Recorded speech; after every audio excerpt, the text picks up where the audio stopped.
Assalamualaikum warahmatullahi wabarakatuh. Kembali lagi bersama Muhtar Said. Saat ini saya ingin berbicara mengenai hukum keuangan negara. Jadi dalam hukum keuangan negara itu ada yang namanya pengelolaan keuangan negara. Nah, di sini kita akan ngomong mengenai performance budgeting. Jadi anggaran berbasis produk atau berbasis output. Nah, sebelum mengarah ke situ, maka saya ingin mengatakan bahwa kenapa kita harus ngomong mengenai performance budgeting, karena di dalam bab 8 konstitusi pembukaan itu dalam hal keuangan itu memang mengatur di mana posisi keuangan negara itu harus dikeluarkan melalui APBN. Jadi artinya itu yang namanya keuangan negara itu harus berbentuk undang-undang. Nah, karena apa? Ini soal kepastian. Karena apa? Ini soal profesionalisme dan lain sebagainya. Nah, sebelum kita ngomong mengenai saya mau nyontek dulu ya. Jadi kita akan ngomong mengenai keuangan negara itu pasti ngomong mengenai azas yang ada di Undang-Undang 7. Karena begini, sebelum ada Undang-Undang Nomor 17 Tahun 2003 tentang keuangan negara, itu Indonesia itu menganut mazhab pengelolaan keuangan, menganut mazhab line item. Nah, sekarang dengan adanya Undang-Undang Nomor 7 Tahun 2003, itu kita menganut namanya performance budget. Nah, di dalam undang-undang ini itu ada beberapa asas. Ada beberapa satu mengenai akuntabilitas berorientasi pada hasil. Inilah dinamakan performance budget. Jadi berorientasi pada hasil, bukan barang, tapi hasil kerjaan. Beda ya, barang dan hasil kerjaan. Beda. Kalau barang misalnya saya beli pulpen, dapat pulpen. Nah, itu kan barang. Tapi kalau hasil kerjaan, misalkan saya riset mengenai obat COVID, maka hasilnya apa? Hasilnya obat COVID. Nah, meskipun namanya mungkin lain sebagainya. Yang kedua itu mengenai profesionalisme. Yang namanya profesionalisme itu adalah keahlian. Jadi yang ngelola keuangan itu memang benar-benar pakarnya. Misalkan dalam bidang akuntansi, saya nggak bisa ngelola keuangan. Saya orang hukum, meskipun saya adalah pengajar hukum administrasi negara yang di dalamnya ada hukum keuangan negara, tapi belum tentu saya bisa mengelola, karena di situ ada pengeluaran saldo, bla bla bla dan sebagainya. Hitung-hitungannya jelimet lah, saya nggak tahu itu. Nah, biasanya kalau dalam asas sekarang itu yang namanya profesional itu ditujukan pada sebuah sertifikat. Misalkan akuntansi dia pernah melakukan pelatihan apa, atau disiplin ilmunya namanya profesionalisme. Yang kedua itu proporsionalitas. Jadi asas keseimbangan ini posisinya jadi harus pandai memilih mana yang harus kita prioritaskan terlebih dahulu. Jadi tidak semuanya yang namanya anggaran pasti terbatas. Harus fokus dulu, fokus satu ini fokus A, kemudian fokus B, fokus C dan sebagainya, itu bertahap. Nah, ini yang dinamakan performance budgeting. Itu nanti yang akan kita jelaskan di belakangan nanti. Yang ketiga itu keterbukaan dalam pengelolaan keuangan negara. Ingat, yang namanya uang negara ini berbasis, ini kita sedikit nyeleweng ke hukum pajak. Kalau dalam hukum pajak itu ada teori kepentingan, teori pembenar yang bernama teori kepentingan, yaitu ketika warga negara menjadi wajib pajak sudah membayar dan dihimpun dikelola oleh negara, maka saya sebagai warga negara yang bayar pajak punya kepentingan dong untuk dilindungi, punya kepentingan dong untuk menikmati fasilitas umum. Nah, supaya ini masyarakat juga melihat kinerja uangnya dikemenakan, ini yang namanya keterbukaan. Dan itu sudah ada di Undang-Undang Keterbukaan Informasi Publik juga ada. Yang kelima itu adalah pemeriksaan keuangan oleh badan pemeriksa yang independen. Kalau di negara mungkin ada BPK, ada BPKP, Kalau di badan-badan lain, yayasan, perusahaan itu ada akuntan publik. Akuntan publik. Jadi termasuk kampus, universitas negeri, universitas swasta itu pasti ada ininya, pasti akan ada orang yang menghitung, orang yang profesional, karena ini terkait dengan pertanggungjawaban. Nah, ini yang tadi yang ada di undang-undang. Tapi ada beberapa ada beberapa azas yang ini digunakan oleh banyak negara-negara modern. Jadi negara modern ini menggunakan dalam hal pengelolaan keuangan itu menggunakan asas ini. Nah, apakah Indonesia masuk dalam negara modern? Kalau menggunakan, kita bisa lihat apakah Indonesia menggunakan asas ini atau tidak, terkait perspektif Anda. Nah, satu itu asas kelengkapan. Ini valid health atau universalitas. Jadi ini asas ini itu memberikan kewenangan penuh kepada DPR, parlemen, untuk mengetahui uang masuk dan uang keluar. Karena pada dasarnya di asas ini mengingatkan bahwa semua uang yang masuk ke negara itu masuk kas negara. Kemudian kalau masuk ke kas negara, cara pengeluarannya itu gimana? Ada prosesnya, dan DPR atau parlemen itu wajib tahu. Karena ini dalam negara modern ya. Negara modern itu adalah check and balance, saling mengawasi. Jadi pihak parlemen itu adalah pihak pengawas, melakukan pengawasan. Yang kedua itu ada asas spesialisasi. Nah, ini ada, kalau asas spesialisasi itu ada 3 kualifikasi. Satu kualitatif, yang kedua kuantitatif, yang ketiga itu menurut urutan sementara. Yang kualitatif, ini jumlah yang ditentukan untuk pasal tertentu harus ditujukan untuk pasal tertentu. Artinya begini, ini kan gini.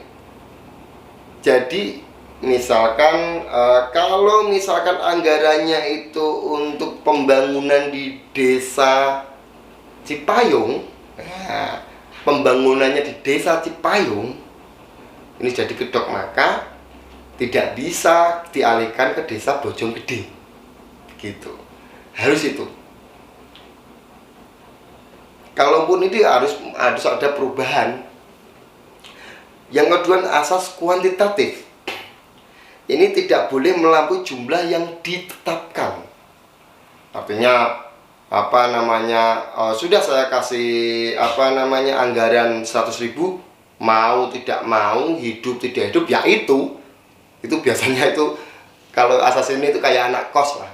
Anak kos-kosan itu dikasih uang saku 500.000 oleh orang tuanya. Cukup nggak cukup ya sebulan 500.000. Kalau nggak cukup ya silahkan, kalau mau cari pulsa dugem dan sob bekerja sendiri, biasanya gitu. Yang ketiga itu menurut urutan sementara. Jadi pengeluaran itu hanya diposkan. Jadi dititipkan kepada satu tempat. Jadi misalkan anggaran mengenai pembangunan itu di dinas PU, gitu. Tidak bisa anggaran untuk pembangunan itu ke Kementerian Ketenagakerjaan, enggak bisa, karena sudah dikoskan di Kementerian PU. Tidak boleh minta ke Kementerian Ketenagakerjaan. Ini asasnya itu. Nah, setelah kita ngomong asas, maka kita akan ngomong pengelolaan anggaran berbasis performance budget. Nah, sebelum Indonesia menerapkan performance budget, dulu kita tuh menerapkan line item. Nah, apa sih line item itu? Jadi jenis anggaran belanja yang memuat daftar-daftar barang. Nah, barang ini kemudian nanti diklasifikasikan, barang atau objek lah. Barang ini nanti diklasifikasikan bidang jasa, bidang kontrak, bidang lain-lain sebagainya. Jadi setiap bidang itu ada harganya.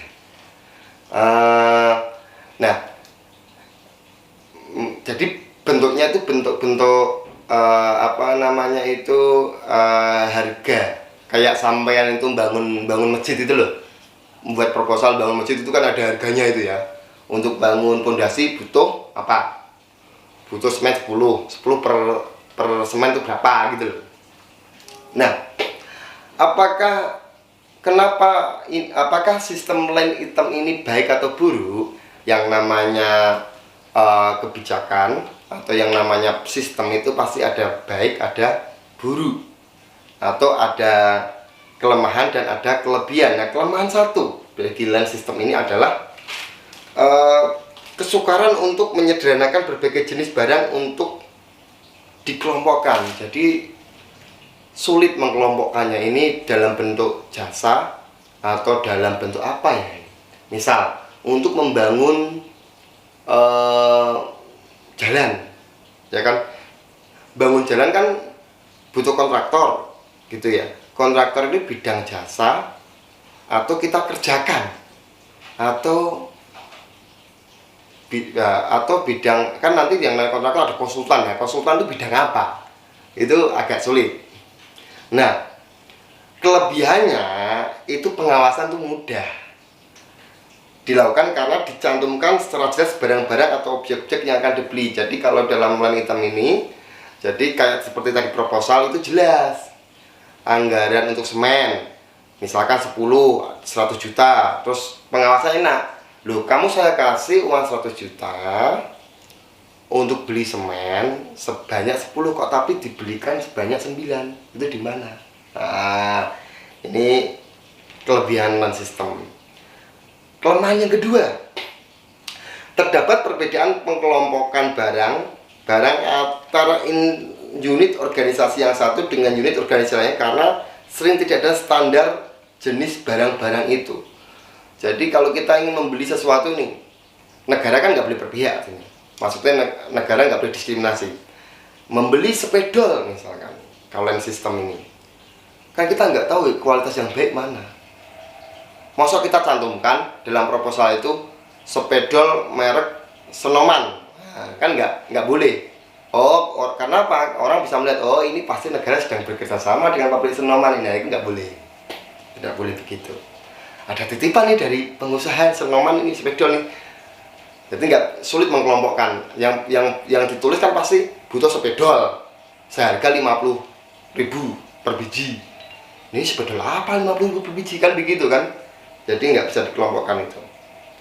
Nah, berbanding kontra dengan nomor 2 ini, kelebihannya adalah setiap barang yang akan dibeli dicantumkan nilai rupiahnya tuh enak. Jadi misalkan beli sepedol seharga 50.000, meskipun tadi ya sepedolnya itu kualitasnya itu mereknya apa, itu di line system itu kelemahan ya, tapi harganya jelas. Perkiraan kebutuhan barang, ini kelemahan ketiga. Perkiraan kebutuhan barang dari unit organisasi sering tidak disadarkan atas perencanaan yang menyeluruh dan berkesinambungan.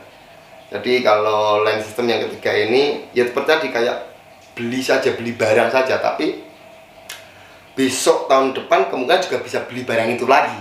Karena apa? Nggak ada kesinambungan.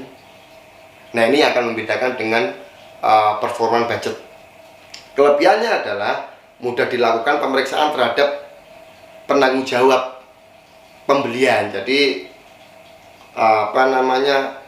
ya sudah, karena kamu itu kemarin yang membuat program ini, kamu yang bertanggung jawab beli ini, kamu belinya mana kwitansinya. Jadi enak, nunjuknya enak. Itu yang di kelebihan dan kekurangan di line system. Paradigma line system ini sebagai reformasi penganggaran dirubah menjadi performa budget. Nah, kalau di performa budget bisa dilihat di sini, di skema itu masuk visi misi. Jadi visi misi seorang pimpinan, seorang pejabat itu bisa masuk dalam ini. Kenapa? Karena untuk membuat visi misi itu kan membutuhkan penyelidikan permasalahan. Ini masalahnya apa sih lembaga ini? Misalkan, saya nggak akan ngomong negara, karena kalau ngomong negara dikira saya itu adalah pembela negara. Pembela pemerintah. Misalkan, seorang rektor ingin membangun kampus. Dia kan membuat visi misi. Visi misi itu kan tahu, oh kampus ini punya pertama gini, saya ingin membuat kampus ini menjadi unggul secara global, misalkan. Nah, ketika unggul secara global, Kan kita mendeteksi, saya mau ke situ karena oh kampus ini kurang A, kurang B, kurang C, maka saya harus memenuhi kekurangan itu, kan gitu lah. Nah, kekurangan itu bisa masuk dalam sebuah rencana jangka panjang yang kemudian di di breakdown lagi menjadi rencana strategis. Nah, rencana strategis ini harus ada tolok ukurnya. Karena begini, untuk membangun universitas yang unggul di bidang global itu membutuhkan 1, laboratorium, 2, ruang konferensi, 4,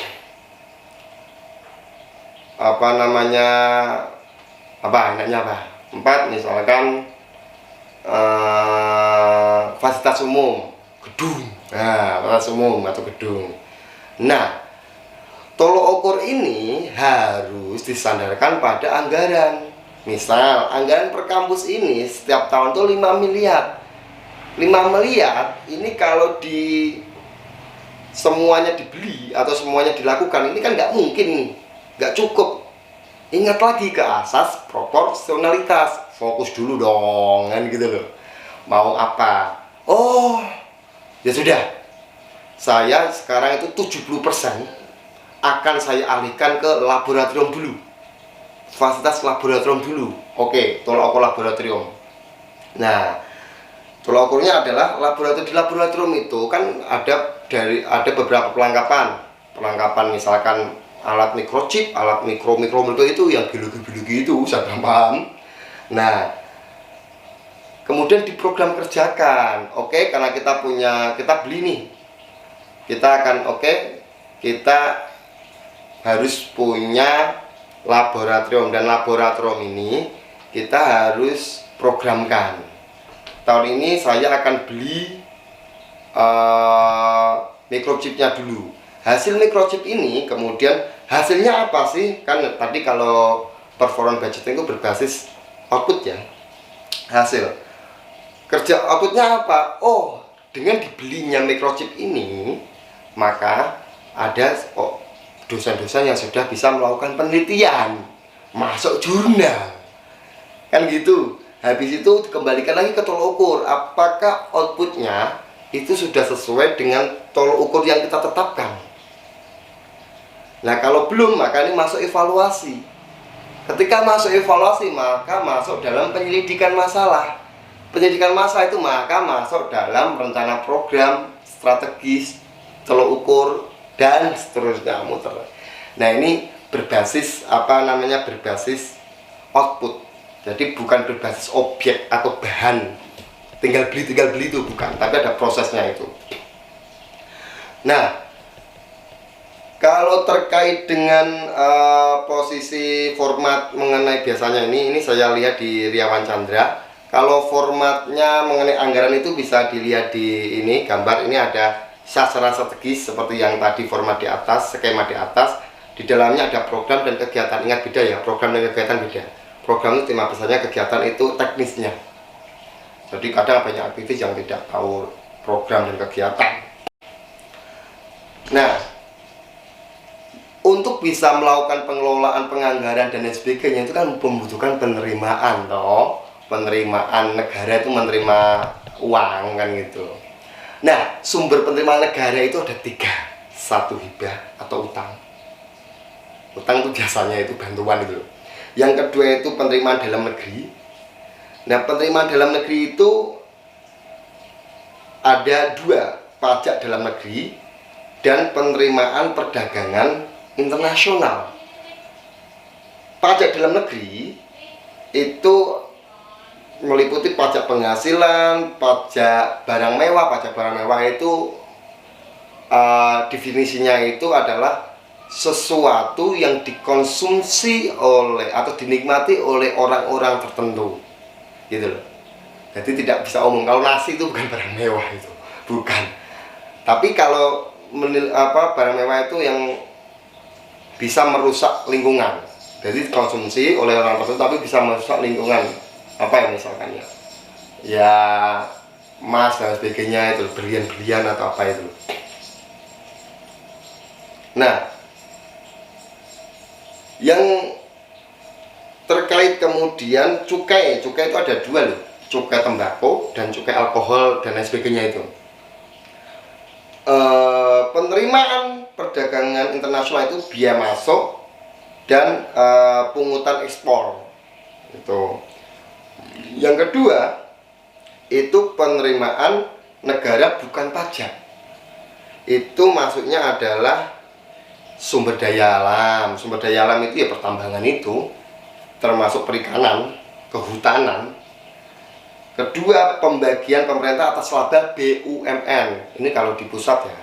Kalau di negara, kalau di daerah itu BUMD. Karena apa? Anggaran modal awalnya kan berasal dari APBN atau APBD. Jadi keuangannya itu masuk dalam keuangan negara. Labanya karena saham BUMN atau saham BUMD itu saham mayoritas berada dipegang oleh pemerintah. Penerimaan negara bukan pajak lainnya, materai dan sebagainya. Peningkatan disiplin pelaksanaan pungutan dan penyetoran pajak yang bersumber dari departemen. Ya itu potongan-potongan itulah. Nanti kan kalau sisa-sisa kan masuk kas negara itu. Misalkan denda uang pengadilan tuh, denda pengadilan itu loh. Itu kan kalau dikumpulkan meskipun cuma 1 juta berapa itu masuknya ke kas negara, bukan pajak maksudnya. Nah, dari sini kemudian bisa teman-teman pelajari kemungkinan lebih spesifiknya teman-teman bisa belajar di bukunya Hukum Keuangan Negara miliknya Riawan Chandra, itu komplit sekali itu. Itu Riawan Chandra itu aku ngefans sama dia. Nah, kalau memang ada salah, tolong dikritik. Kalau memang ada pertanyaan yang kurang jelas bisa komen di sini, komen di YouTube kami. Demikian, salam, mohon maaf sebesar-besarnya apabila ada kesalahan. Wassalamualaikum warahmatullahi wabarakatuh.